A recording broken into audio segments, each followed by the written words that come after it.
They told us something that at first we didn't take seriously, though they were very clear and emphatic about it. We should be very careful with the elves who lived in the ravine. I'm a construction worker. About 3 years ago we got a job to help build schools in rural areas. We were to start in small towns up in the Sierra de Hidalgo, places where electricity is barely available. The pay was good, so we accepted. The trip was long. It took several hours until we reached the community. We worked there without major problems. The children watched us strangely, curious about our work but with an air of mistrust. It's hard to say, but the region is severely affected by poverty. Malnutrition among the kids was obvious. They were all very thin. I remember we offered some of our food and a couple of them gladly sat with us. During our talk, they explained the rules of the place. There were things we could do and things we couldn't. Certain areas of the ravine were off limits, and we were told to avoid interacting with some inhabitants who didn't look kindly on outsiders. Among normal warnings they told us, emphatically and repeatedly, to be careful with the elves that supposedly lived in the ravine. We didn't believe them. We thought the kids were playing a joke. One night, when the school's bathrooms were finally ready to use, we were bathing when a rock hit one of my partners. The stone came from the direction of a window, but the window was closed for sure. We checked. We thought maybe the stone had been thrown from inside, although there was no one there besides us, and none of our other co-workers had seen anyone enter or leave the bathroom.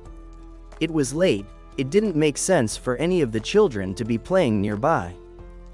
The next day we joked about it and teased the man who'd been hit. One of the children asked us what happened, so we told the story. The boy laughed and said, "It was the elves." We just looked at each other and laughed it off. Days passed and strange things kept happening. Tools appeared in different places from where we'd left them. Others vanished completely. Lights turned off by themselves. Windows opened and closed. We didn't pay much attention at first, though the kids' warnings lingered in our minds. Things got serious when a partner climbed a scaffold. He was sure it was properly set up and solid. It could easily hold his weight. After standing there a long time, the scaffold suddenly shook and he fell to the ground. We rushed to help him and saw that a locking pin on the scissors jack hadn't been engaged. We pointed it out to him, but he swore he'd locked it and had even tested the scaffold first. He was badly hurt and had to go back to the city to be checked. After that we were all on edge. The children insisted the elves had loosened the safeties on purpose. We hated the idea, but we couldn't deny that something wasn't right. The next evening, while we were preparing dinner, an unexpected guest arrived. A child of about 2 years old. He wore no pants or shoes, only a white shirt, very dark from sun.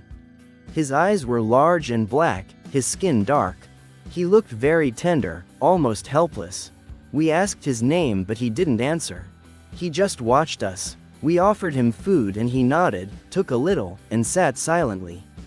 He didn't speak at all, not even when we asked where he came from or what he was doing out so late. Suddenly he stood up and ran off without saying goodbye.